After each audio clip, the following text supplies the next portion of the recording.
Okay, we're live. Great. Thank you so much. All right. Bye-bye. Okay, we are live. Great. Okay. Thank you so much, Mary. Welcome, everyone. Good to see you. We all made it. Sorry for all the difficulty there. Welcome to the January 11th, 2022 meeting of the Carrboro Town Council, and we will begin with a roll call by the clerk. Mary? All right. Mayor Damon Siles. Here. Mayor Pro Tem Councilmember Susan Romaine. Present. Councilmember Barbara Fouchie. Councilmember Randy Haven O'Donnell. Present. Councilmember Danny Nowell. Present. And Councilmember Sammy Slade. Present. Okay, thanks, Mary. Well, we would normally be starting with a reading by a poet laureate. I'm not seeing Fred in the attendees list. Mary, are you seeing him there? Okay. I don't see him. Comes along, we'll go to him. So in the meantime, let's go on to a resolution we have on tonight's agenda. This is something that's been brought forward by Barbara, which she's done, I believe, the last couple of years. So thank you, Barbara, for that. And I sent around the version that we'll be reading tonight by email to everyone this afternoon. And we also have a couple of guests, I think, to join us. One is Atreus Good from Mentor, North Carolina. And Mary, I believe we have a guest also from the Blue Ribbon Mentor Advocate Program. Is that Lori? Yes. Great.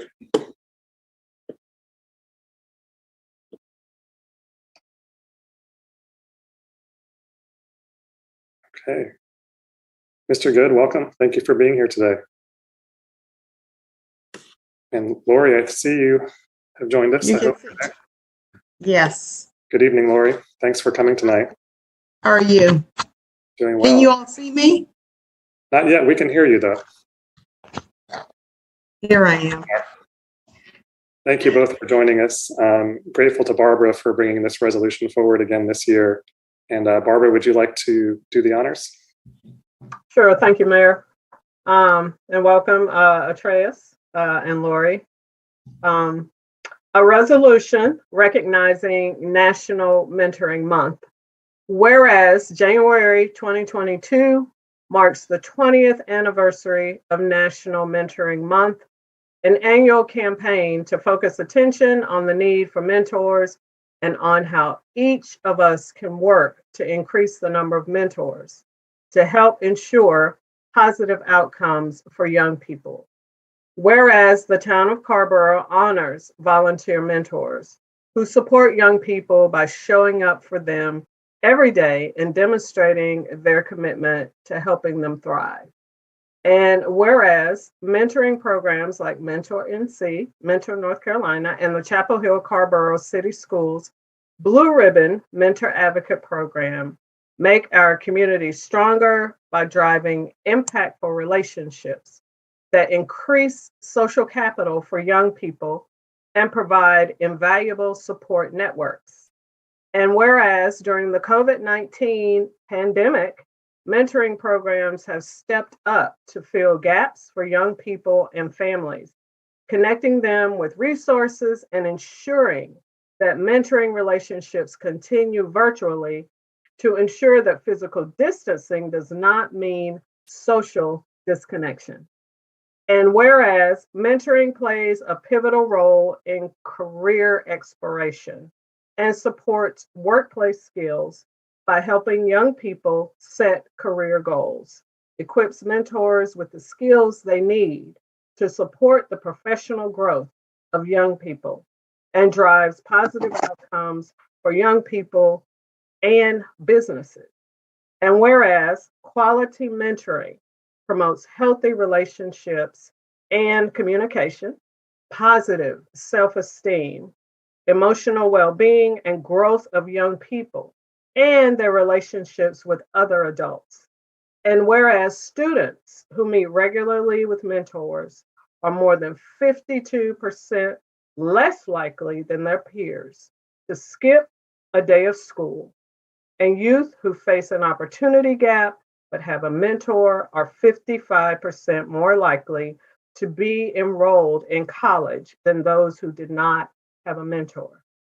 And whereas youth who meet regularly with their mentors are 46% less likely than their peers to start using drugs and 27% less likely to start drinking. And whereas National Mentoring Month is a time to celebrate, elevate, and encourage mentoring across our state and recruit caring adult mentors in Carrboro. Now, therefore, be it resolved that the Town Council of the Town of Carrboro, North Carolina, hereby recognizes January 2022 as National Mentoring Month in Carrboro and encourages residents to encourage and celebrate mentoring throughout the community. This, the 11th day of January 2022. And just briefly, Mayor, if you don't mind, I just wanted to say just a few words about the power of mentoring and my own experience being a mentor for a few years under the direction of Miss Lori Clark with Blue Ribbon Mentor Advocate. Just an amazing experience and opportunity to help the young people, navigate this world and to do better in school and develop better social skills and just learn more, not only about the community they live in, but the world, and certainly under Miss Clark's leadership with Blue Ribbon Mentor Advocate, kids were exposed to countless opportunities and travels. And so my hat's off to Miss Lori Clark and Mr. Atreus Good for all they do as it relates to mentoring our youth. And thank you so much. Awesome. Thank you so much, Barbara. Thank you.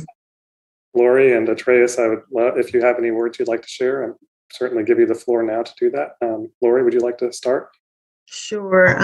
Thank you, Mayor, and thanks to all of our council members for this acknowledgement. Mentoring plays a very valuable part in our community and in the school district. And just as Councilwoman Frashid mentioned, she has been a valuable mentor, serving several times to students in our community. And so thank you for supporting our work. And, we're really trying to amplify the student voice and provide opportunities and enrichments to our students so that they can become active and civic-minded residents of Carrboro and Chapel Hill and Orange County. So we're always looking for mentors. So if you are interested, you can reach me through the school district. But thank you again for this proclamation and for acknowledging mentoring programs in Orange County. Lori, thank you very much. And I know you, not only in the Blue Ribbon program, but throughout the community, that all the work you're doing to support young people, I'm just so grateful to you for that. Mr. Good, would you like to say a few words? Sure. So thank you, Mayor. Special thanks to Councilmember Fushi. I think one of the things that's really important is looking at how mentoring programs have stood in the gap during COVID-19. And I think in particular, there was research that came out recently about the staggering amount of young people that have lost their primary caregivers during COVID. And so families are looking to mentoring programs like Blue Ribbon Mentor Advocate, several others that exist in the county. And so very much appreciative to each of you all for lifting up the importance of mentoring, because as mentioned, in this unparalleled time of social disconnection, we need those positive adult relationships that really help to nurture those relationships so young people have hope and can move forward and be successful. And I do this work similar to Lori, and mentoring has been a part of my trajectory with dealing with navigating trauma as a youth, my mom being on drugs, and mentoring really helping me to see a pathway forward. And so certainly want to thank all the volunteers that are mentors, but especially programs like Blue Ribbon Mentor Advocate that are doing that work every single day to make sure that young people have the best lives possible. So thank you. Thank you. Randy Haven O'Donnell. Yes, Lori Atreus, thank you so very, very much what you do. I know that the Blue Ribbon mentoring program got started while I was still in the school district. And Atreus, I really appreciate you sharing with us the importance of the mentoring during the pandemic and during this time of not only social isolation, but also, the issue of primary caregivers maybe being,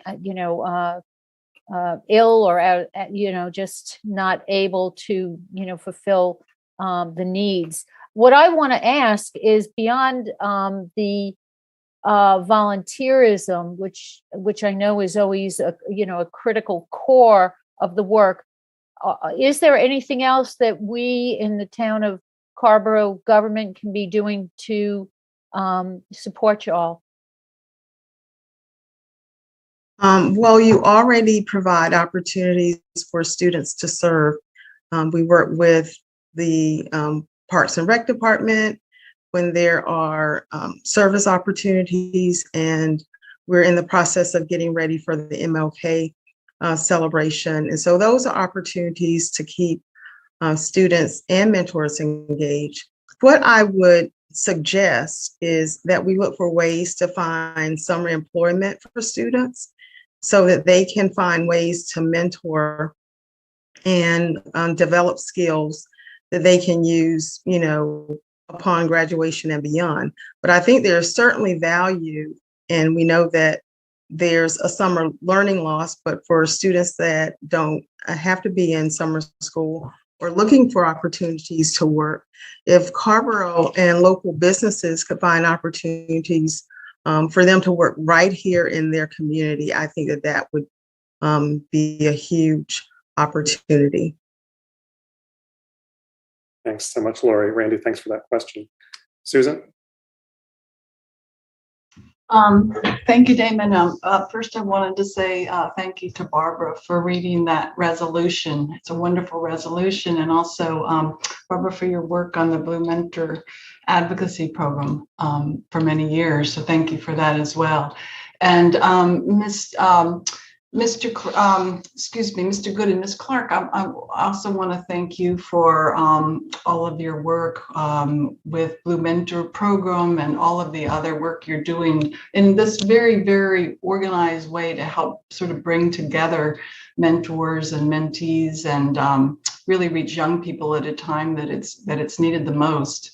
In addition to this program, the programs that you work for and all the good work you do, I just wanted to say a really quick shout out. I think that Mr. Good, as you mentioned, we're just living in this really once in a lifetime period where young people, at a time where they need these connections the most, we're living at a time of masks and social distancing and what have you that makes it all the more challenging. And I just think in our community, in very, very quiet ways, we've had so many people step up to become mentors without bringing any attention to themselves or necessarily having the spotlight shined on them. And I'm thinking everybody from teachers and preachers and social workers and coaches and bus drivers and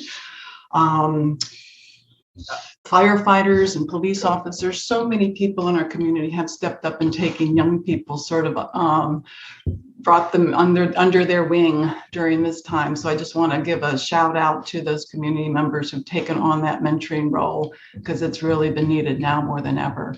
And thank you for organizing this in such an impactful way.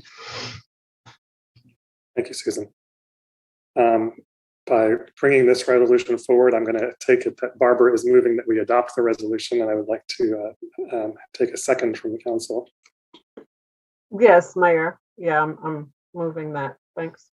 Is there a second? I'll second. A second. Okay. I think Randy got you at first there, so I'm going to call it for Randy. It has been moved by Barbara and seconded by Randy that we adopt the resolution. All in favor? I guess we should do a roll call since this is a formal resolution. Mary, can you do the roll call vote? Or actually, I'll do the roll call vote. Sorry, I'm getting myself all turned around here.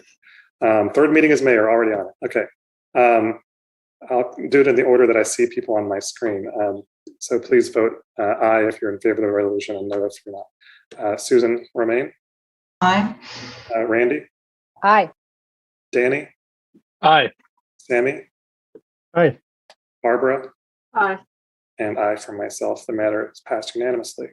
And I will mention on the note of mentoring programs and other opportunities for youth that just one that came across my email the other day that I think some of you may have seen is that Recyclery here in Carrboro and Chapel Hill is promoting a new youth apprenticeship program. It's actually a paid apprenticeship using the Orange County Living Wage Standard for the coming up. So encourage young people to look that up at Recyclery NC.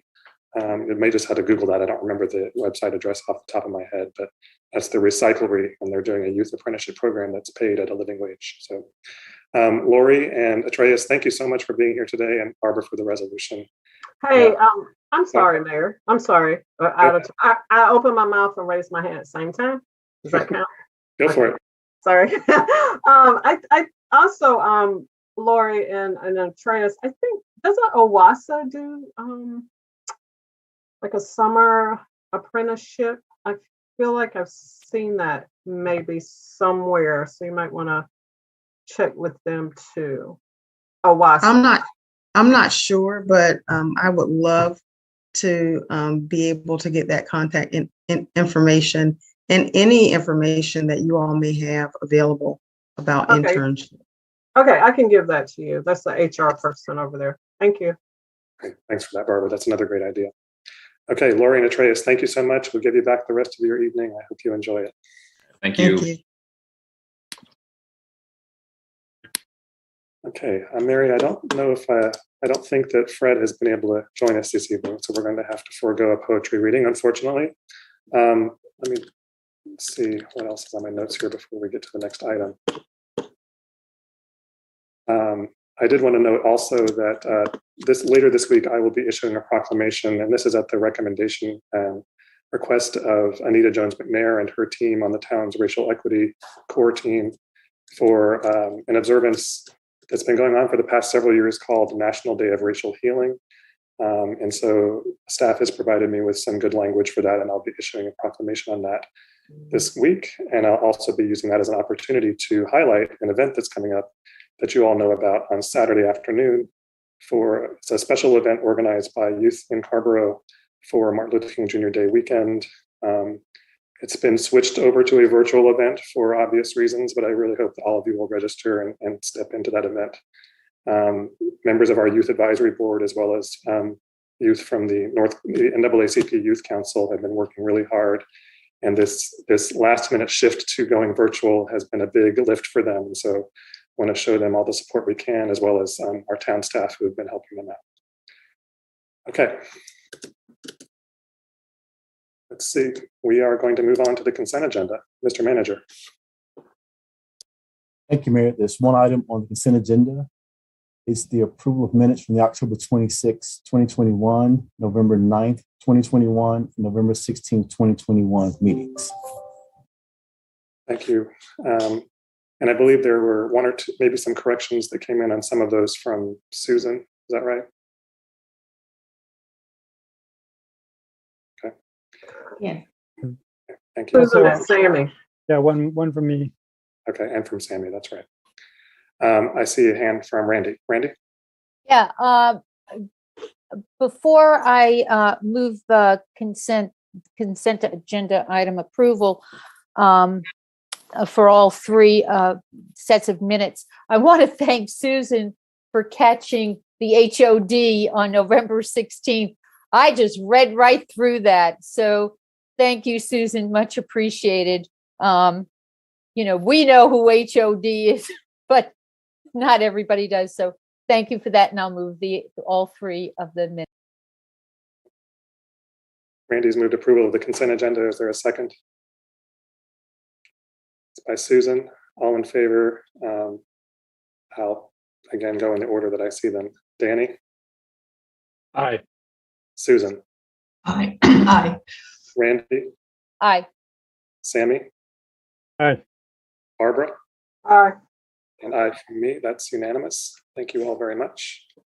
All right, the next item on our agenda is a brief update on COVID-19 pandemic emergency situation.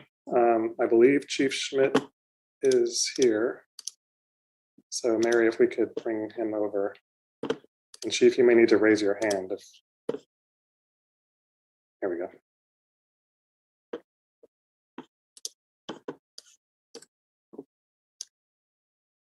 Thanks for being here, Chief. You're welcome. Good evening. So I spoke with each of the council members individually earlier, yesterday, to fill you all in on my most recent meetings and conversations with the mayors and the chair and the county health director, and I think just sort of high level talking points from those conversations that I shared all with you, but for the benefit of people who are watching tonight. Is just, first of all, confirmation that the health director is spending a lot of her time and energy right now on dealing with the testing capacity situation. As you know, testing demand is very high right now. And she has been working with the two vendors that the county and the state work with right now in our community to can keep them supplied, keep them staffed adequately. That's been a big strain on the system, of course, as it has throughout our full healthcare system. So she continues to work on that, and that is what she has identified as sort of her primary issue right now, in addition to keeping a close eye, as she and all of her colleagues are, on the hospitalization numbers and deaths. I think you all saw that last week, the county and the towns came out with updated messaging for the community around the public health emergency. This again focused people on the importance of vaccination and boosters, as well as reminding people that Orange County is still under an indoor mask mandate, to remind folks of the importance of that, as well as some additional new guidance on or advice on avoiding large gatherings. We did talk a little bit with the health director about this week with the resumption of classes on campus at UNC, the concerns that some folks have expressed about that, and she has, of course, been watching that. She did confirm with me again that she and her staff have been very much involved in conversations and meetings over the last months with UNC about their plans for the restart of the semester, and so that those meetings continue, and that they have been flexible and adapting as needed, and been listening to her guidance. And finally, did talk to the health director and the others about the issue that folks have asked about with regard to whether it's time for additional local restrictions to be put in place. She felt very much that at this time, and of course she always starts with the caveat that we need to be flexible and ready to adapt as circumstances change. But at this time, she feels that additional local restrictions would not have a meaningful impact on where we are. So she's also been keeping close contact with her colleagues, her counterparts in our neighboring counties. Durham County also has not made a decision at this time to enact additional local restrictions.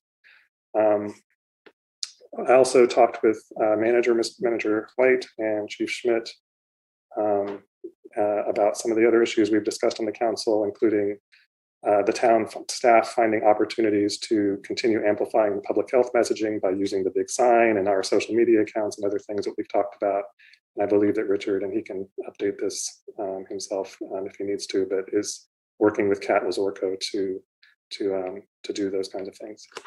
And finally, and I know Chief Schmidt may have some more information to add if he's learned anything new, but we are working with the county and with the other towns on some planning around procuring and distributing masks to the public to the extent that we can get access to them.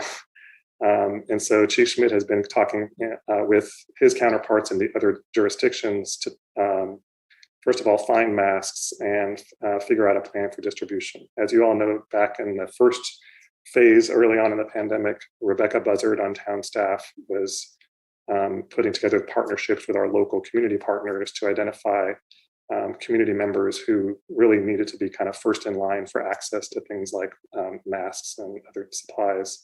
So they'll be probably modeling this effort after what they did at that time and kind of making sure those relationships are still in place. I'll turn it over to Chief Schmidt and Richard if they want to add anything more, if they have other information to share. Chief Schmidt? Thank you, Mayor. I really don't have much to add other than you're right. We've been talking with the county municipalities about the distribution. I will work with Rebecca. As you said, 2020, we did do a distribution, go door to door, but looking for opportunities to partner with some of the neighbor groups and make sure we get masks out. I didn't have my call today with Quintana. She's just swamped. And so tomorrow is the MAC call, so I will take time. One of the things we want to figure out is how many masks the town is getting from the state.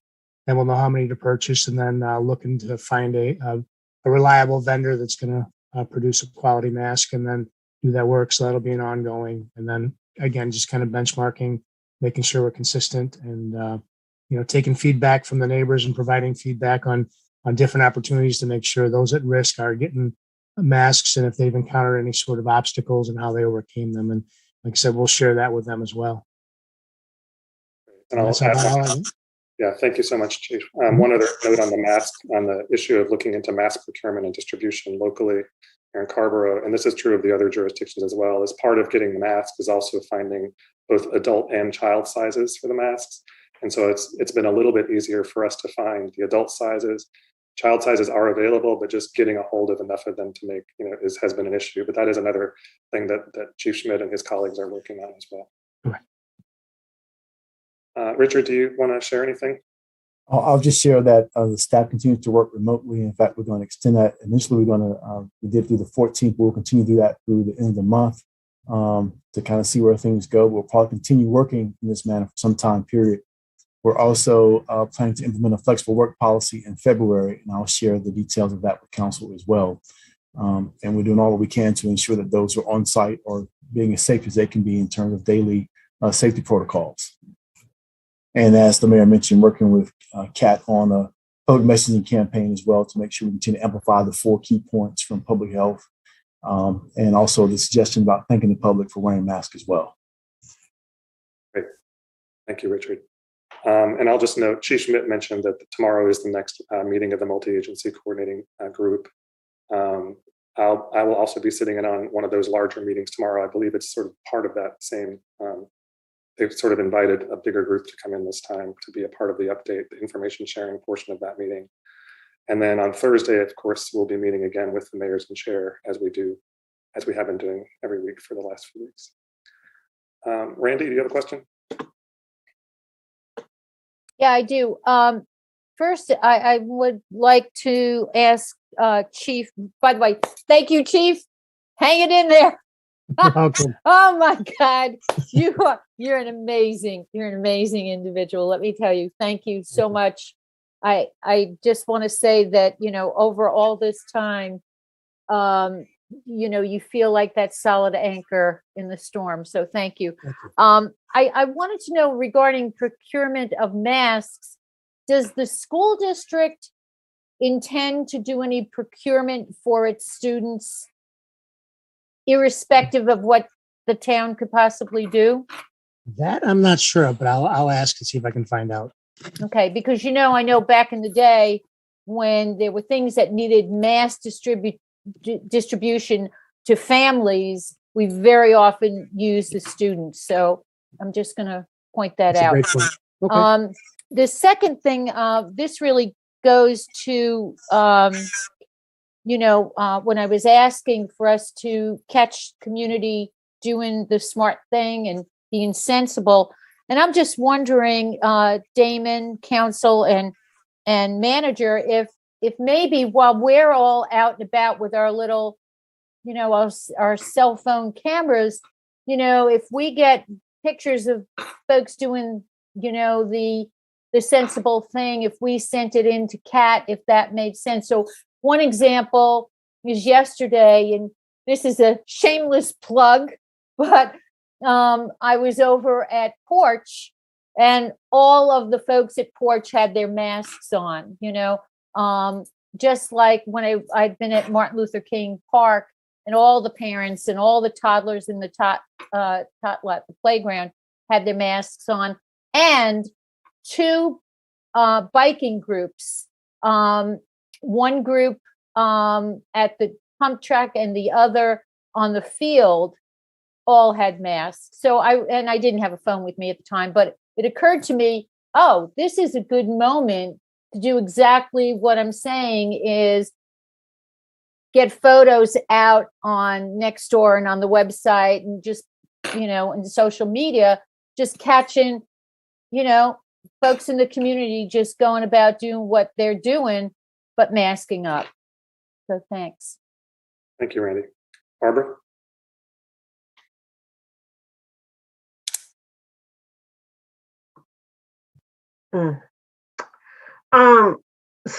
Mayor, I was wondering, I know that you sit in on meetings, related to COVID, you and Chief Smith and Town Manager White. And so I'm wondering, I think I remember in the past, was it maybe last year, we've been in this for so long, I don't even know, this is lost track of time, right? It seems like forever, but are you able to share like actual real-time minutes and information that you get from the meeting instead of these? I'm not saying, it's fine that you come in and say that, but also I know for me, I would appreciate, actually being able to read that information myself, if it's available. It seemed like I remember it, being sent to council, at some point, a little bit. You're right, Barbara. Chief Schmidt has from these MAC meetings has been pulling together that information for council members, and I assume will continue to do so as he was doing. Chief? Yeah, you're correct. Orange County does take minutes. We just haven't met as a group, but when the meetings were going on a regular basis, they would, usually within a day or so, depending on the content of the meeting. But yeah, I used to push that out to the council, and as long as they're taking minutes tomorrow, and even I'll take notes tomorrow. So even if it's just my notes I push out to you, we'll get you minutes from, if nothing else, informal minutes from tomorrow's meeting. Thanks, Chief. Susan?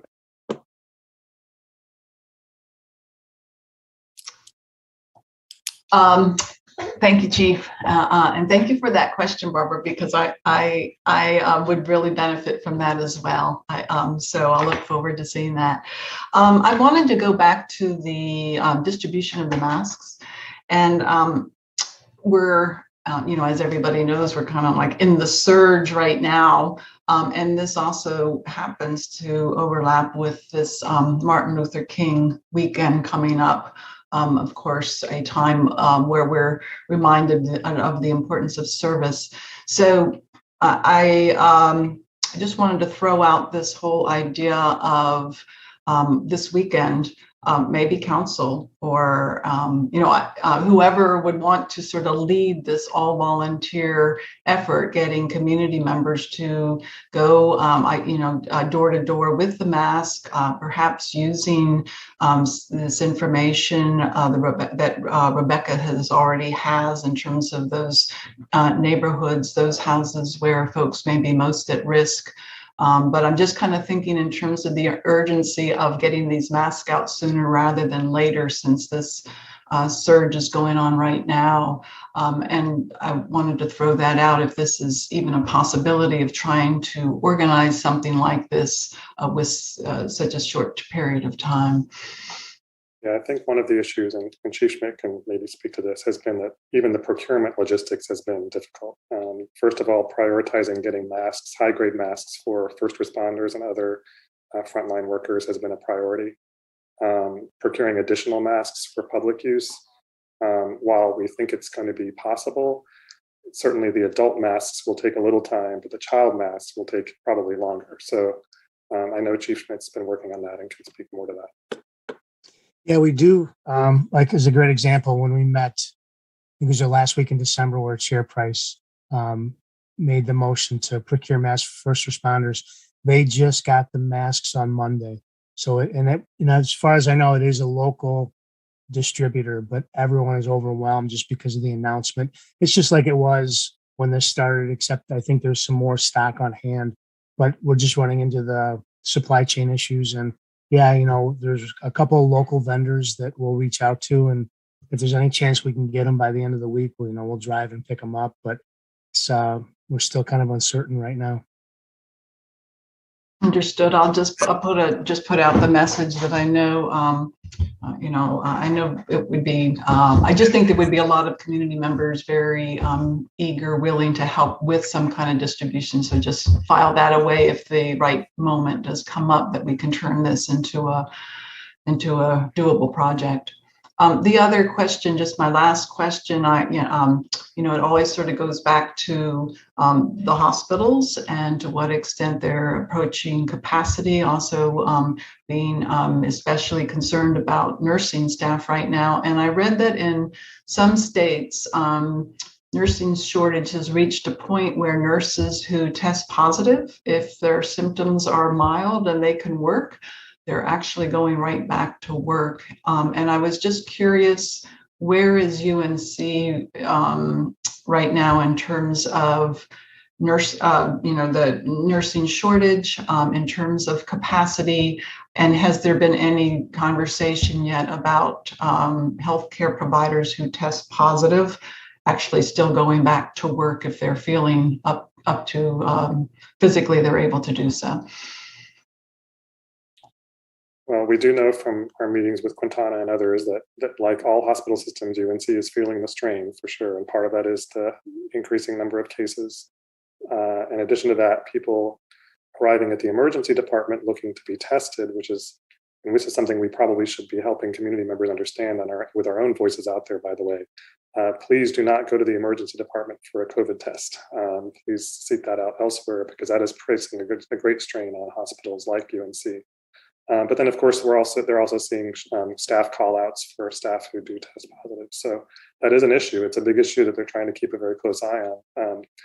As to your question about their protocols around staff, I don't know the answer to that, but maybe we can ask about that at the NAC meeting tomorrow, unless Chief Schmidt knows right now. No, I don't know. I don't think it's reached the point where they have employees coming back to work that are ill, but I do know they've been hovering around that kind of crisis area. But they will be on the call tomorrow, so absolutely, it's something we can ask.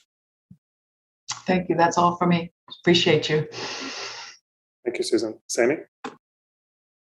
Yes, thanks for all the information, both to Damon and David, and there's a lot going on, and it will only be getting worse as this is expected to peak at the end of the month, and it doubles really quickly.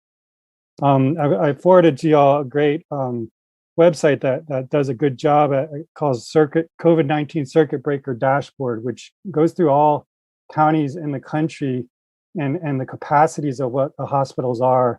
And on that dashboard, using their metrics, they expect that the average daily cases to reach the circuit breaker when we need to really implement some measures is, for our county, 630 cases per day, which we are currently now at 266.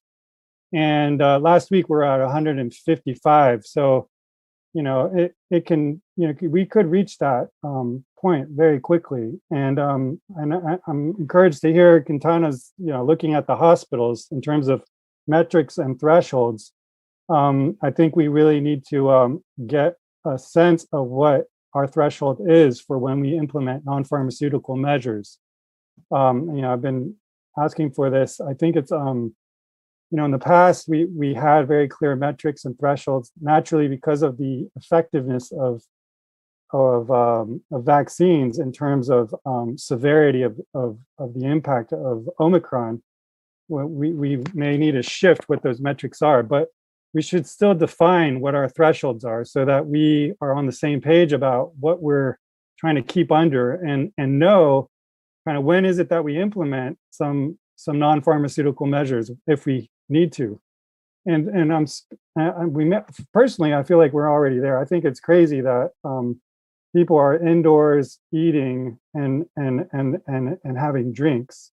I think that it's well known how contagious Omicron is, and to have people indoors without masks is just like, it's not helping Quintana. She's struggling to identify, through the supply chain, how to keep our 22% positivity on testing, at the 5% that we've set ourselves as a goal. So like we need to wrap our heads and come to terms with how are we helping ourselves in terms of where we're struggling already. So size of gatherings, yes, like UNC having basketball games, it's crazy. At a minimum, UNC should be requiring that people and enforcing that people have high grade masks when they're in indoor spaces. So I'm glad at least we're recommending that we have smaller size gatherings, but you know, it wasn't that long ago that it wasn't just a recommendation. We understood, you know, the severity of where we are, and we mandated these things. Salt Lake City recently has upgraded their mask mandate to include respirators, so KN95, N95, those kinds of respirators. I remember when we were talking about implementing mask mandates very early on, there was a reluctance to do so out of fear that people didn't have access to them.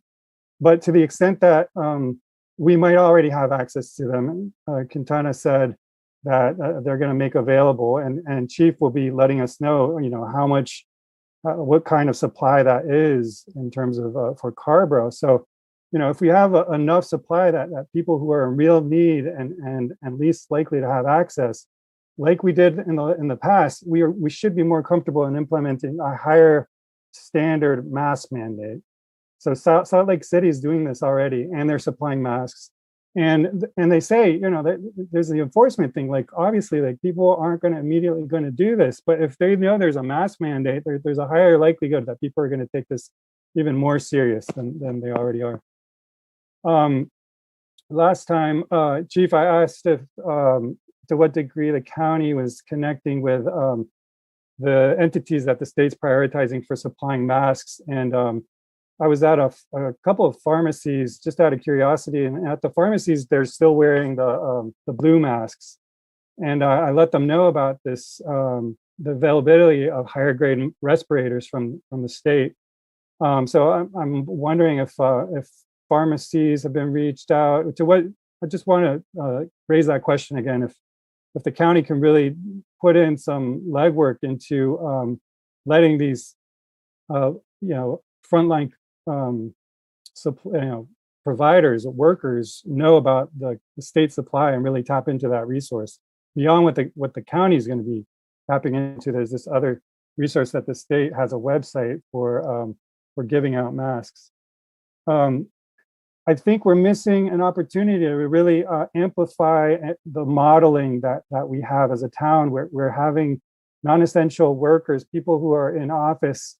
We're allowing our workers to work from home. And again, I would like for us to include that as part of the social media campaign that, Mr. Manager, you said we were going to amplify the message from the county. Let's include that town of Carrboro is allowing for staff to work outside the building, you know, at home, you know, not in place. I think there's a lot that can be said about modeling that, but going to what Randy was talking about, you know, highlighting the positives of what we're doing.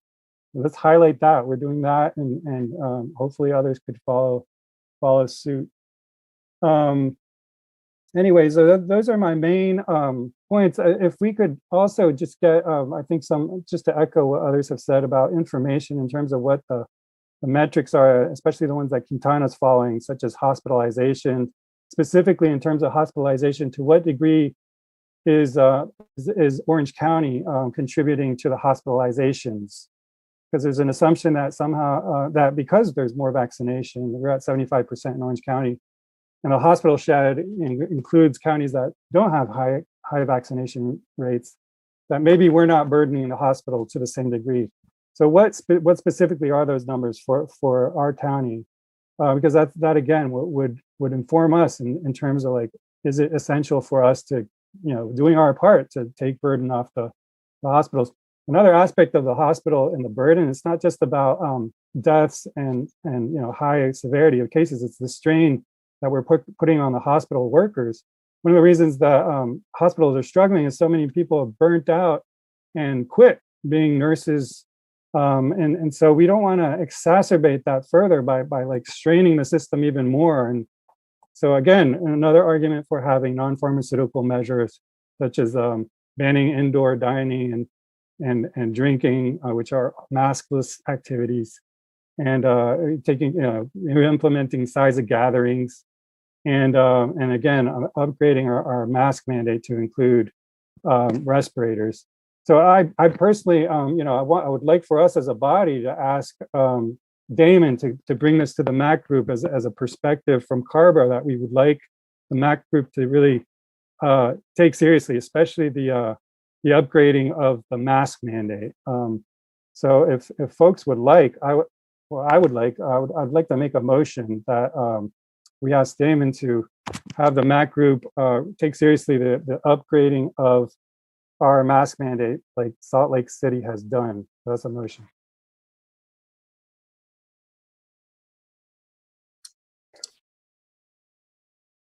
Well, I will just say, Sammy, that I take everything you all tell me to meetings that I go to with the mayors and chair, and will continue to do so. And that includes the recommendations or questions you all have had about whether, for example, additional local restrictions ought to be imposed or not. And that was an explicit topic of my last conversation with the health director and others. And as I said, and told all of you individually earlier this week, at this time, Quintana does not feel that would have a meaningful impact on what she's seeing as the strain on the system. Now, I will continue to bring those questions, and then we'll continue to ask about whether and when additional restrictions would be appropriate, and we'll include your question about higher grade mask mandate and so on. I'll keep doing that. I'll keep asking those questions as long as you all are interested in answers to those questions. Motion or not. So I see both Randy and Barbara have their hands up, and Randy's at the top of the list, but I think Barbara had hers up earlier. So Barbara, why don't you go first? So I appreciate what everybody has said, and it's a time of high alert, and it just makes me think back to kind of when everything kicked off.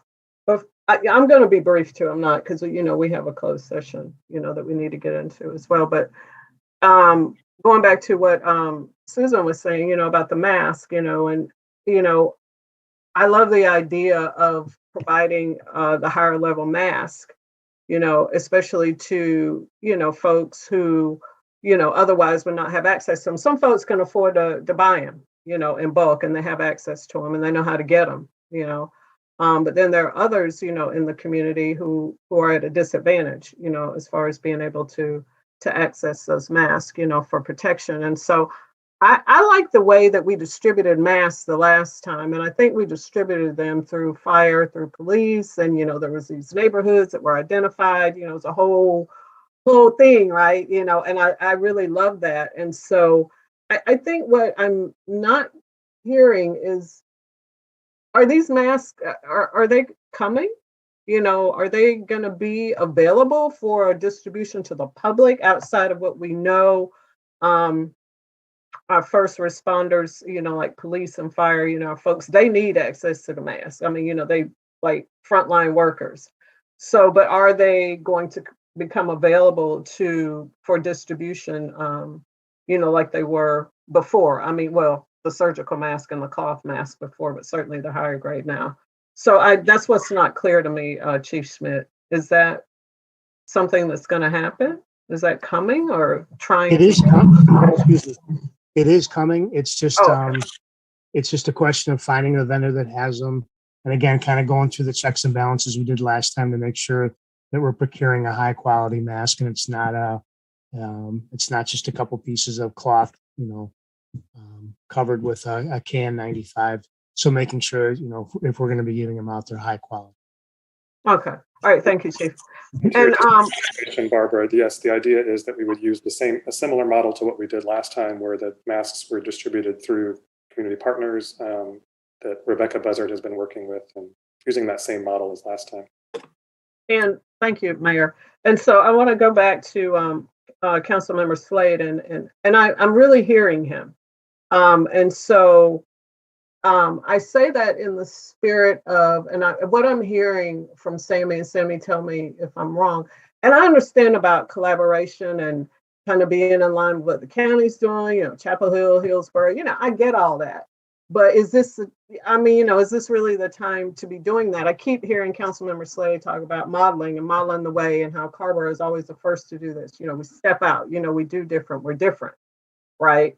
And so I'm just saying that I hear him, you know, and I understand where he's coming from, but then, you know, we're getting the same answer, right? The same answer keeps, you know, coming back around. So like, what are we really going to do? What are we able to do outside of, you know, what we're doing already? If we decide we want to up the ante, like legally, what can we do? What can we put in place? This is what I'm hearing, because I myself personally, just in case, what are the possibilities, you know, outside of what we're already doing? And I'm not trying to, you know, rattle any cages or anything like that. I'm just trying to see what we're able to do, right? Outside of, you know, our normal collaborations, you know, with the county and Chapel Hill and Hillsborough, which there's nothing wrong with that. But, you know, certainly if the majority of the council decides, hey, we want to see something different, want to do something different, what actually does that look like? Thanks. In my mind, there are two motivations for our coordination with the county. One is that provides the structure for example, when there was a mobilization of the Emergency Operations Center, that created the structure around which all of our emergency services and operations were organized and delivered. That structure is one that is in line with how the federal government expects local communities to organize their emergency response. And then, for example, makes us eligible for things like FEMA reimbursements and FEMA support and National Guard support. I mean, all of these things that fall in line when you organize your emergency response in a certain way. Second, in my mind, and also very important, is that when we're talking about things like local restrictions, making a determination about how to do those things has to, I believe, be very much informed by the information and advice of the public health director. Mm-hmm. And absent that, and certainly contravening that, to me, would really bring into question the legal basis for which such an order would be made. You know, we've had conversations about this topic with the attorney in the past couple of years about the importance of that and the importance of being informed by the health director when it comes to making local restrictions when it comes to a public health emergency. But those are the two things in my mind that inform my thinking about the way that I approach this collaboration with Orange County, and the way that we make decisions both as a body and in coordination with the county and the emergency operations team about what measures are appropriate and how we enforce them. Okay, so I just really quickly, so I understand that, Mayor. You know, it's process, you know, collaboration, you know, having access to what we have access to, and just kind of, you know, really to me, like just kind of falling in line, you know, sort of. So I'm still at the same question. And I mean, you don't have to answer. You might want to ponder it, you might want to think about it, but I'm just saying, I don't know that the majority of this council would do that, but or that we would have the majority of the council members to say, you know, let's do something a little bit different, or let's up the ante. But if so, what does that look like? You know, and I guess that would be decided by the majority of the council. But, you know, I appreciate, you know, what you said and all your work and stuff, and just getting us the answers and stuff like that. But it just sounds like, you know, in a way, it just kind of sounds like the same, you know, like every week. So it becomes like, what's the point of the update? You know, because sometimes it just seems like it's the same thing. Sorry. I mean, that's just my thinking. Thanks. Thanks, Barbara. Randy? Yeah, Barbara, thank you for your question, because actually, in fact, you know, I was wondering the same thing, and I might have put it a little differently, but I like the way you put it. And so I have a question for the council and a question for Brad. Brad, are you still here? Is Brad here? You mean Brady? Brady, sorry. Brady, you're here. And that is, you know, the what if question.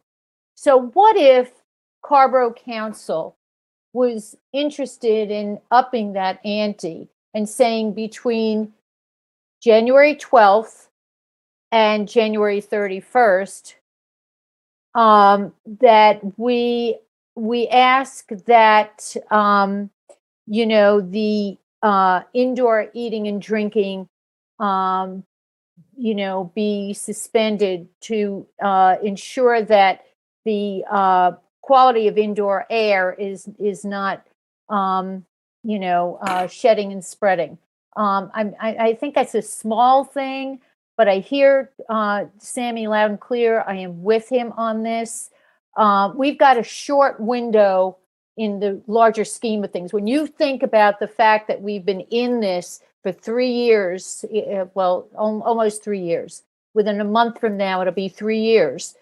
And a small thing that asking our local businesses not to serve indoors for eating and drinking where people could be unmasked, to make sure that during this time of great spike and spread that we're just going to look at this window of time from maybe the 12th or whatever to the 31st. First of all, I want to know, based on what Barbara was asking, the same question: what are the legal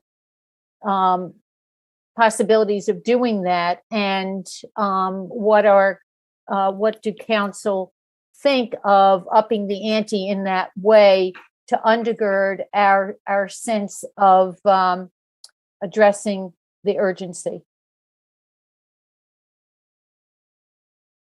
Yeah, I guess I'll go ahead and start that. To my knowledge, I don't think anything has changed from in the past of how you can go and impose stricter guidelines than what the state has already imposed. With that being said, I think if this council wants to entertain some of those ideas, we can certainly look into the validity of if there's any legal obstacles that would come about. And Mr. Manager and Mr. Mayor, I don't know if what you all know from your conversations at the county and in these meetings, if anything has changed, but that's to my knowledge. But I don't want to go and say one thing where obviously it could have a different impact. So we'd be happy to go and look into that more, especially if this council has specific things like foregoing indoor dining and that type of thing moving forward. But again, to my knowledge, I don't think anything's changed than where we were at, in March and April of 2020. Right. So the way that we have set this up legally is that Carrboro is in a state of emergency and we have joined into the county executive order about that state of emergency. Our town code, which we just amended last year to modernize it and make sure it was consistent with where we wanted it to be, designates the mayor as the person who makes decisions about these matters, including restrictions, local restrictions during such an emergency. I have told you all what my perspective on that is. I have not, in my conversations with certainly the majority of you, heard that you think that is incorrect, at least the way that we have been going about it. And that's how I plan to continue to proceed. If the health director were to tell me tomorrow that she felt like additional local restrictions would have a meaningful impact in our community on the course of this pandemic, I would be the first in line to follow her recommendations. She has not indicated that. In fact, she has said the opposite, as I've told you. But as I also have told you, I will continue to relay the questions and thoughts that you all have had about that, to understand her own thinking about when and when not to impose additional local restrictions and so forth. So we'll be learning more tomorrow, and again, meeting again Thursday, and we'll certainly pass on any new information that comes up. Danny, you haven't spoken yet, so why don't you go next? Yeah, and I, just to acknowledge that I have not yet, as this discussion has evolved over weeks, I think certainly people probably understand that I have a tolerance for finding new boundaries for our capabilities as a local government and trying to find ways to be proactive and opportunistic. But I have a couple of reservations with making ourselves exceptional in this case, and I'll be very brief because I think right now, I think to reinforce what Damon has just said, sort of our present operating doesn't require further action or further speech, but just so that my colleagues understand where I'm at and so the public understands where I'm at. As we start to consider non-pharmaceutical measures, I think we are maybe losing a little bit of sight of the ways in which this county is exceptional. You know, as the public health director has indicated, our county is not the county contributing largely to our hospital load problem. That as we monitor hospitalizations and ICU infections and deaths, that the guidance from our health director is producing the outcome within the county that we want. And as we start to differentiate from other counties, potentially, I worry about sacrificing our credibility as a public health body. I worry about starting to create punitive conditions for businesses within the county that are, you know, not necessarily operating under the same things as they might be just the street over. I think what we are all feeling is the frustration of many levels of government not being given the resources that we really need to deal with this, and the level of mobilization that we really need is sort of has to take place outside of these structures if we're going to really make a difference in our community. And that is exasperating and frustrating. But I just, you know, I personally feel extremely cautious about making Orange County too far exceptional, especially considering, you know, the Obama era guidelines in a pandemic playbook, as I understand them, of, you know, trying to become an extension as best we can as public health figures of elected officials of the public health figures. You know, we really want to reduce friction between our perspective and the public health officials. I think we want to be reinforcing that at every turn. So all that is to say, you know, like for right now, I think our county is doing a really strong job. And I know that it's, you know, frustrating. And I just want my colleagues to know that I take this really seriously, but that, you know, as we start to approach the consideration of becoming exceptional or the consideration of non-pharmaceutical measures that are not currently in place, you know, I start to get a little bit hesitant, and I want to really just underline and appreciate Damon's service. You know, I do feel like the things that we're saying here on this council are being relayed to, you know, up the chain and to further committees. You know, I feel as if, you know, information is traveling in good faith, and many of the parties that we would like to put pressure on, we don't functionally have pressure on. You know, the UNC Board of Governors has remained out of our grasp this entire process. And so, you know, all that is to say, I'm very, very grateful for the proactivity and the interrogation of our priorities here. But in just with a mind to how quiet I've been through this discussion, kind of wanted to let you guys know where I'm at on this. Thank you, Danny. Sammy. So I appreciate the conversation. I think this is really valuable that we are engaging with this question. You know, whichever way we end up going, just the fact of having this conversation, I think, is what we're here to do. And we owe it to our community to have that conversation. There's a reason why the state law vests the powers for emergencies in municipalities and counties. And Damon's correct. We have an ordinance that has vested. We've you know, given this to the mayor, but that doesn't mean that, you know, it's set in stone. Like, we can change that if we would like, by the same token. And you know, I want to remind y'all, we've been outliers this whole time with our mask mandate in North Carolina, and you know, we're not being questioned. And if we are, who cares? Because there's this crazy state full of, you know, a fascist controlled General Assembly. So, you know, that's not really we shouldn't care about what others think about us. It hasn't been our role. The other thing is, in terms of, you know, our neighboring communities, you know, we've been trying to, there's value in not just moving with our partners within the county, but also with Durham.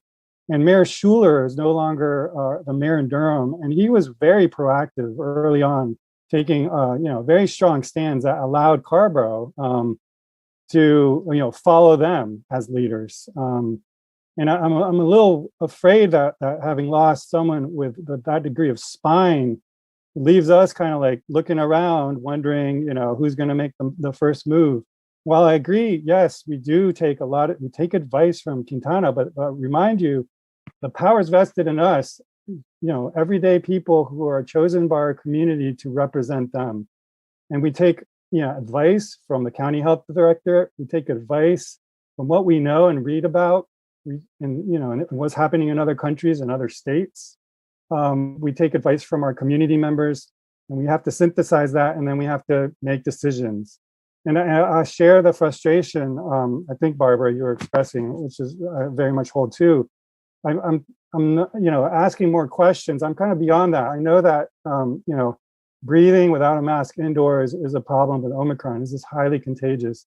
I know that the positivity rate is increasing. It's currently at 20% in our county. I know that, hospitals all over the country are stressed out, ours included, irrespective of, who's contributing to that stress. We have transmission, whether you have been vaccinated or not, you are transmitting this virus. That's known. You're not transmitting it. And yet the guidance from the CDC, which the county health director, very quickly adopted, said people who are asymptomatic, don't need to be tested. And that's what UNC is doing, taking cue from the county health director. So I really think there's a lot of pressure on us to, take all these things into consideration and seriously, at a minimum, tell our partners, look, we're really debating this as a town. We really value our partnership and the way we've been moving forward, but we're very concerned about how we're not taking action and things that aren't so radical. We did this not so long ago. Our community would really appreciate and understand why we're doing them. Higher standards for masks, that people would love that. And it's not going to be, we're not going to throw people into jail who don't do that. It would be just like our current mask mandate. We hardly enforce it, but it would be, something stronger. It would sound a lot stronger. So again, I'm, that's why I made the motion. I didn't make the motion for us to take this action and to change our town code so that we could actually be the ones as a council to make that decision and kind of, share that with the mayor or take it away from the mayor. I don't think we're there. But I made the motion because I thought it would be strong for Damon to come to the table and say, look, this is what my council actually as a body has requested. And then it's less like, these are all the questions and this one gets lost in all those questions. And then we hear back from the county. And before you know it, we're peaking at the end of this month. And, who knows what will happen then. And we will have lost this time now to take the action to prevent that from possibly happening. Thank you, Sammy. I will just say that all of the information that you're sharing and that you've shared with us over email and that all of us have shared with each other over the many weeks and months and now years of this experience about the public health numbers, about the case counts, about the positivity metrics, about the hospitalizations, about the deaths, about all the ways that we can do things as a community to take steps to mitigate those things. All of that information is also in the hands of the Board of Health, the county health director, the state health director, the Department of Health. All of that information they have and more, access to data and models about the pandemic, about how the surge is going, about where the stress and strain is in the hospital system and the broader healthcare system. They have all of this information too. And they are using that information to make their determinations about what they think will work best and have a more meaningful impact on the health of this community. So I really do appreciate all the questions and ideas that you all have raised and you shared with me both here and by email. I do talk about all of these issues and questions when we meet together as a body at the mayor's council and chair meeting. Just want to share that your questions, in fact, are going up the chain, as Danny said. There's no lack of clarity there. Susan, you're next. Thank you, Damon. Yeah, my comments will be really short. I just wanted to add that, well, first of all, I want to thank you, Damon, and I want to thank Lydia, because I think that that it's been a really, really tough 2 years for everybody. And overall, I think Orange County has fared, relatively speaking, we've fared well. We have done well protecting the community's public health.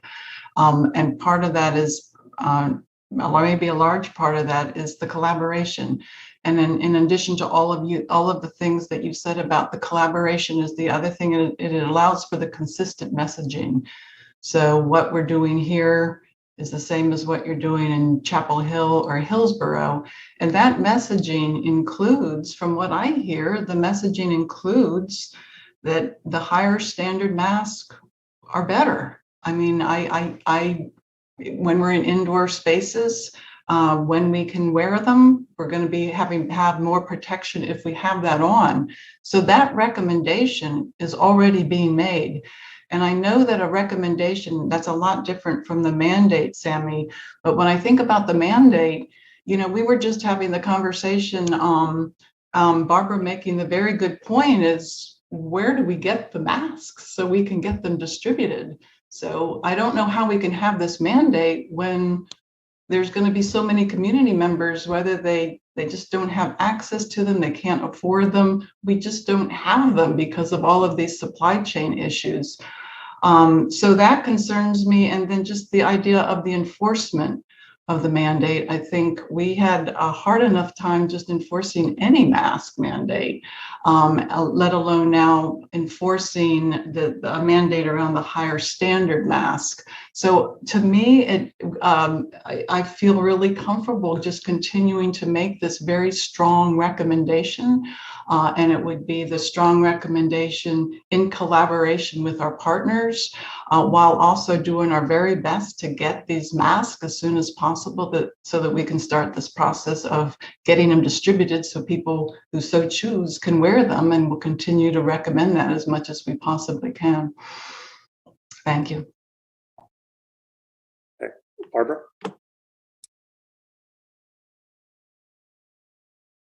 Thank you, Mayor. And so what I hope is in closing, I don't know, maybe somebody else has something to say, I don't know.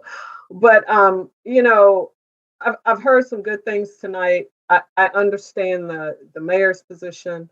You know, there are 5 other voices here, and I do believe that the mayor takes our positions and our questions with him into these meetings, these discussions.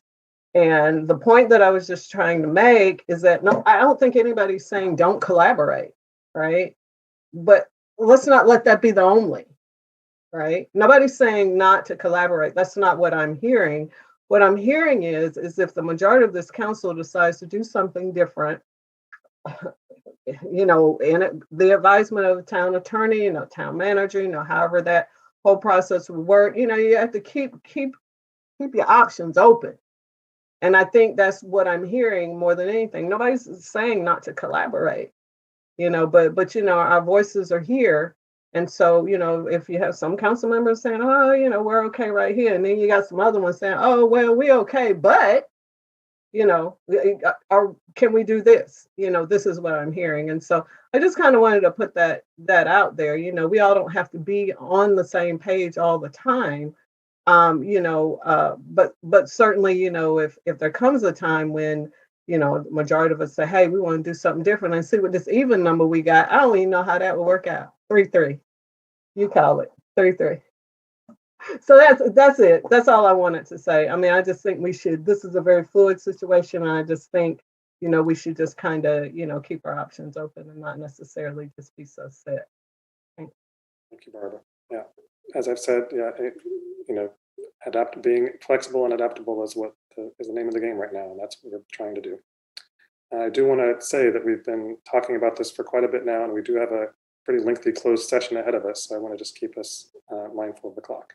Randy?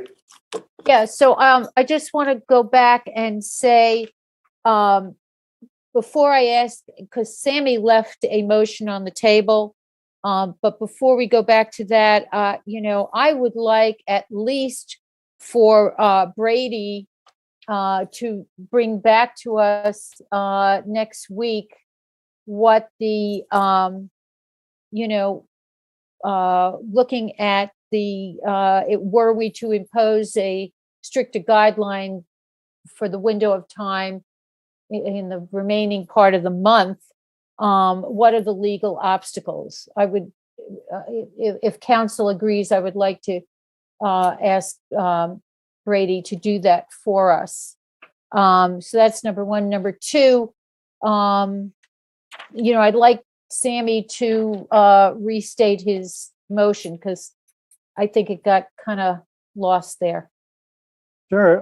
The motion is simply to, as a body, ask Damon, and there's value in us as a body doing this because you can come to the table. Okay, putting that aside. As a body, we're asking Damon to communicate with our partners who are making the decisions on what non-pharmaceutical measures we implement or not, to consider upgrading our current mask mandate to include respirators, in other words, N95s, KN95s, all those. for 30 days and perhaps change that thereafter, depending on what Omicron ends up doing. So it's a very limited window. It's very specific. And to look at what Salt Lake City did, because they issued a similar mandate. And so there's already a model for how to do that. That's all I'm saying is like, consider it and take this to the table as like, this is what Carrboro says you really strongly want to consider. Yeah, well, I'm going to second that motion. I don't know if we need to include Salt Lake in it, but yes, I'm sure that when Damon conveys that, and I'm going to second the motion because I would like the MAC group to consider the concern that we have on a micro level, and how we want to target our initiatives locally. There's a motion on the table. Susan, you have your hand raised. I have just one question before we vote on this, and I'm not sure, Sammy, if this is a question for you, but I'm not really clear how, if Damon is saying that he's going to be conveying everything that you are suggesting in your motion, how does this motion helping us? Because I'm not real clear on that. Yeah, so, there's a lot that we've shared with Damon that we want him to share with the MAC group. And in so sharing so many things, things that are really significant for the council may be, lost through the cracks. There's a lot to be said about an official position that a governing body makes in terms of what it means when it's brought to the table. It adds and underscores, it doesn't diminish or say like Damon's doing a bad job or that our partners are doing a bad job. It's simply like we have as a body, a perspective that we really feel strongly should be considered. That's the reason for why, making a motion and having this be the voice of this body. This is where the motion may need some clarification, Sammy, at least from my perspective, because the way I understood the motion, as you said it, was that you would like to ask the mayor to communicate to our partners that that you want them to consider whether it would be appropriate to have an upgraded mask mandate. For 30 days, didn't it? I'm sorry. For 30-day period. The town council of Carrboro strongly feels that upgrading our mask mandate to include respirators, N95s, KN95s, should be done. Obviously we're not doing it, but that's the sentiment of this body. All right. So your motion then assumes that people voting for the motion believe that. Obviously, that's how motions work and votes happen. It's not simply asking me to pass the message along. I just want to clarify that the motion is more than just asking me to pass along the message. It's asking me to make a recommendation. Yes. Thanks for that clarification. That helps, Damon. Okay, Mayor, I'm going to need you to read that back. There's no 30-day period. I thought Sam. You did say a 30-day period. Include the 30-day period in that. So as I understand the motion, it is to ask the mayor to communicate to our partners that the town council believes they should consider upgrading the mask mandate to a higher grade mask, to respirators, for a period of 30 days. So, and then you asked the question. So I restated it and said the town council strongly believes that the mask mandate should be upgraded to include respirators, including N95s, KN95s, for a 30-day period while Omicron, subsides, until it subsides.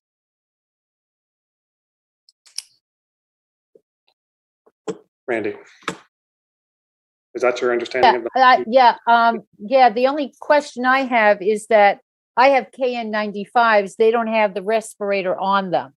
Are we sending a confusing message about the equipment. And if Chief is on, that it would be helpful, because there are respirator masks and there are KN95s that are cloth with the heavy nose piece covering. I don't want to send a confusing message. Yeah, so let's say KN95, N95, or equivalent. Okay, that I'm comfortable with. Thanks, Randy.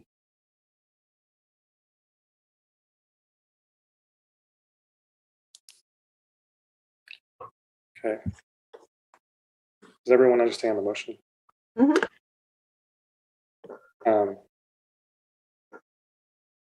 Well, I'm just going to say that I will not be voting for this motion for reasons I've already expressed. And I think Randy's perhaps unintended comments just now about how we risk sending a confusing message is right on point. And it's exactly why I think it's so important that we work in concert with the health director and our colleagues to work on consistent messaging and mandates that are informed by the expertise of our public health authorities and not simply devised by committee, because we have concerns about what's going on in the community. We're all very concerned, and I know that Quintana is very concerned and is keeping a close eye along with all of her colleagues on how things are going in the community. And she has told us that at this time, she does not believe that additional local restrictions would make a meaningful impact on this pandemic in our community. And I brought that message to you, so I'll share that again. Are there any other comments before we vote on the motion? Yeah, and thank you, Mayor. So this is just, Councilmember Slade is just asking you to take this to the group. Am I understanding that correctly? He's simply asking for you, the mayor, to take this into the group. That doesn't mean anything is going to happen. It just simply means that is, or am I misunderstanding that, Sammy? Yeah, thanks for the question, Barbara. I'm simply stating what the position in terms of higher grade masking is by this council. I assume that Damon or Chief Schmidt will be bringing that to the table at the MAC group. But that's what Damon asked the question, and I clarified, and I appreciate that he asked for that clarification. It's not specifically for Damon to do it. It's just stating this is the position of this council and how we find it very important to be wearing, to upgrade our mask mandate to include KN95 or N95. So you're not asking for any kind of action. That's what I'm trying to figure out. We're just making a statement tonight, or is this going somewhere? Or well, Damon, you would take that, right? You would take that. Can I take the floor back here for a second? Thank you. The reason I asked for clarification of the motion is so that I could write it down, so that I would know what we're voting on. The motion as it has been offered is that the town council strongly believes that the mask mandate should be upgraded to what you later clarified to be N95, K95, or equivalent for a 30-day period. So that is not simply asking me to take a message along. That is asking me to say that it is the town council's belief that that mandate should be put into place.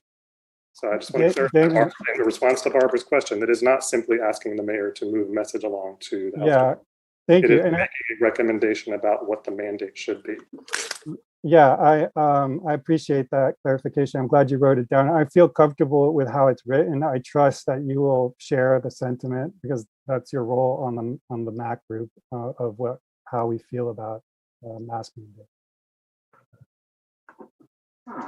We haven't voted yet. Danny? With my sincere apologies for our time here, I want to contextualize why I'm going to vote against this.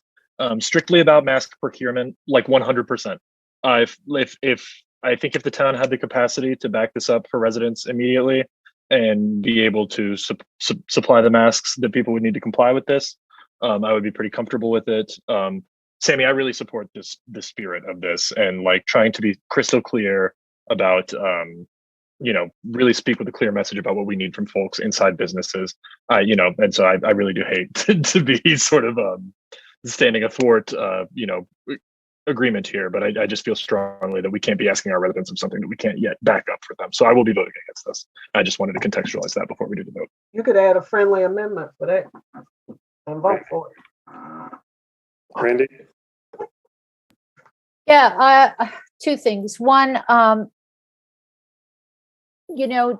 bringing this to the MAC group and letting them know what our strong belief is does not mean that we're automatically going to put this into action, but it does mean that it creates the conversation at that level for what happens if a town council wants to, on its own local level, go forth with a greater restriction for a short period of time.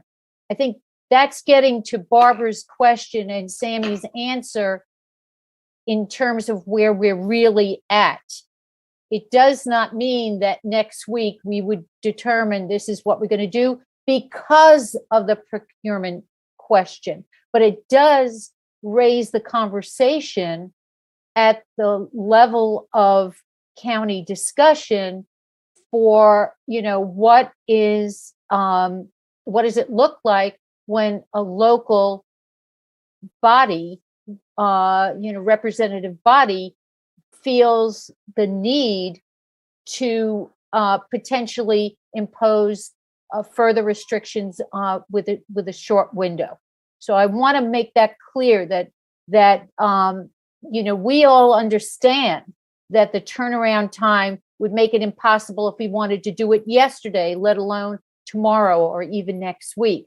But if and when Damon brings this, it says that our council feels strongly enough that a conversation needs to be had about, well, what happens if we wanted to have greater local restrictions for a short time period.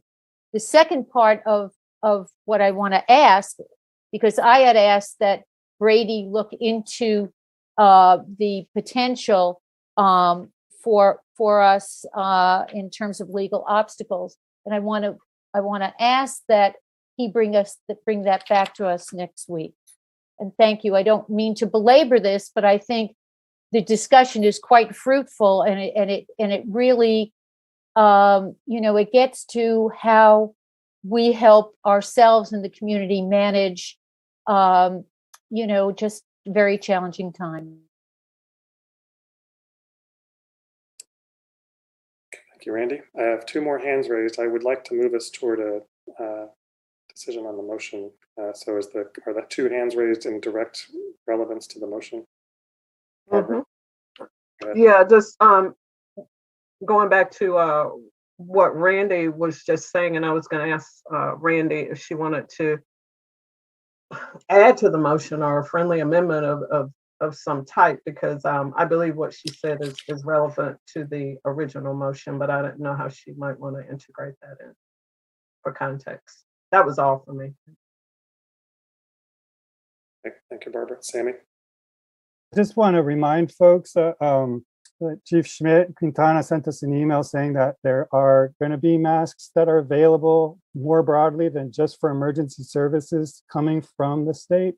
We currently don't know that information. That's something that Chief Schmidt is going to get back to us about, which again is going to what Randy's point was important, because we can state our position, and whether those masks are available or not, that's, the MAC group can make that determination on their own. But they'll know, that if this, assuming that we pass this motion, that, we strongly believe that. And obviously, Damon will be representing how many on this council voted or not, with a reservation of like the availability of those masks being there or not.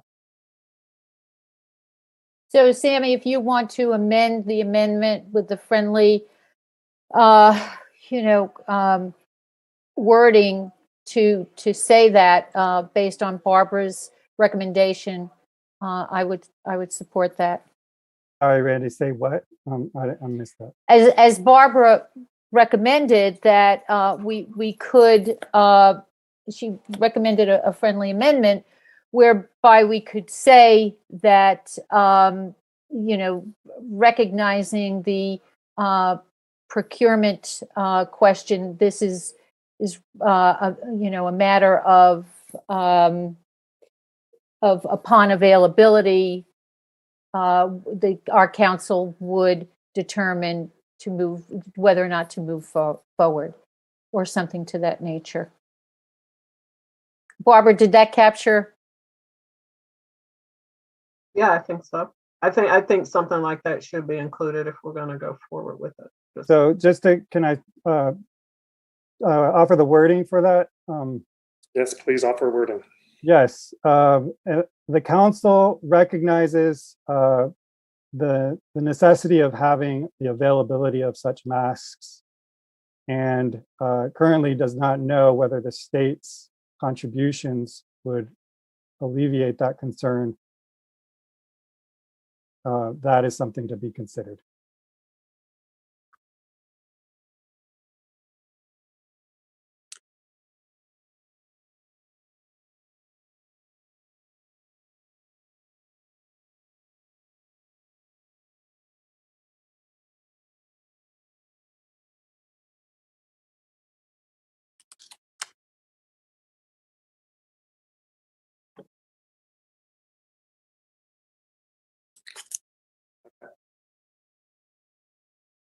I'm going to restate the motion as I understand it. That the town council strongly believes that the indoor mask mandate should be upgraded to N95, KN95 or equivalent for a 30-day period. Council recognizes the necessity of having the availability of such masks and does not know if the state's provision of masks will alleviate this concern.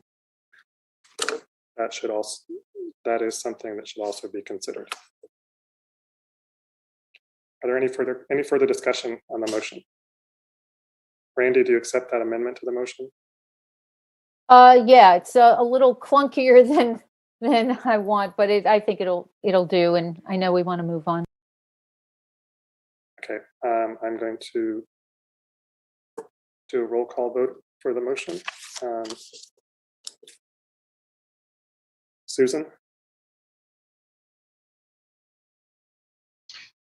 Before I say my vote, I just want to say I have full confidence in Damon relaying information from us to the MAC group. I have full confidence in Quintana and the entire MAC team in terms of taking in huge amounts of information, including information about the upgrading of the mask mandate, and with public health backgrounds, making very wise decisions and prudent decisions. And I also have full confidence that the MAC team is in working with our partners even beyond Orange County to coordinate with them and understand what they are doing to address sort of the growing crisis. And so with that all said, I don't feel like this motion is necessary. And so I will vote no. Barbara? I'm going to vote yes. And we don't always have to agree. We're all not always going to agree with the mayor, and it's not that we disagree with him. This is in addition to what already is going on. So it has nothing to do with Quintana. It has nothing to do with Damon. It has to do with the process and what this town council may want to see done. So I am voting yes. It's nothing personal against anybody or anybody's qualification. Thank you. Danny? I'm going to vote yes at this stage of discussion. Procurement note added to the amendment, and Damon just with a note that, like, I think as I've expressed, I trust that these concerns are going to be really well represented. In particular, I think it's worth signing on with my colleagues' desire to have a unified voice about the upgraded masks. If we're able to provide that, that seems specific and clear, and in the spirit of moving this on and forward and upward. But I vote yes, kind of with the understanding that voting yes means, well, I vote yes. Randy? Yeah, and thank you, Danny, and because underscoring procurement is important. Barbara, thank you. I hear to everything you've said. this is about, for me, this is about our micro local response and how best we are addressing the immediate needs in our immediate community and ensuring their well-being. And it has nothing to do with what is being done. Damon, I fully trusted Lydia to bring it forth. I know you are a magnificent conveyor, synthesizing information, and Quintana's done a stunning job. So, yes, I vote in support of this resolution. Sammy? I vote yay, and just like to echo, even including Susan's comments. This is not putting, and Barbara's and Randy's, like, we're not putting into question people's goodwill and hard work, and we all appreciate that. It's just the town as a council wants to be on the record about, in this moment, what we feel strongly should be done in terms of the explosion of Omicron. And I think there's a lot of value for Damon to come to the table in that discussion with our partners, with that, being able to convey that, or Damon or Chief Schmidt, because this is an official position of the council. So, or for that matter, the manager. Thank you. Thanks. And I vote no. Mary, the vote is 4 in favor and 2 opposed. The motion passes. Okay, thanks everyone.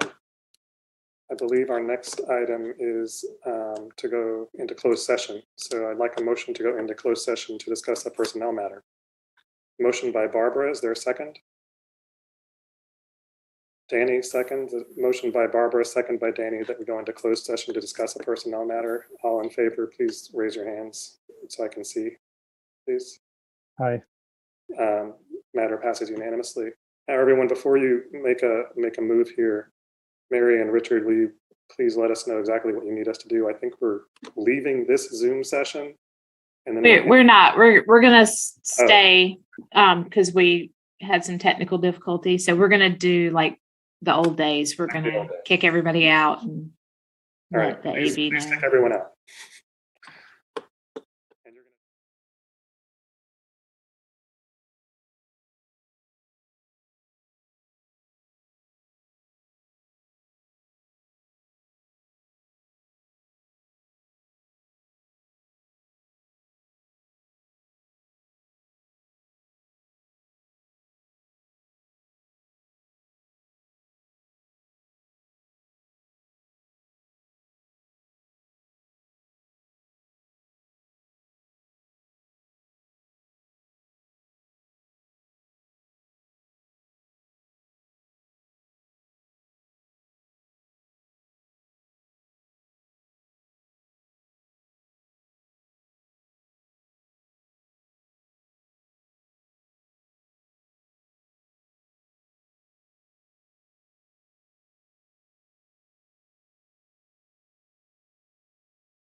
2 minutes. We're going to go back. Everybody sit tight for a couple minutes.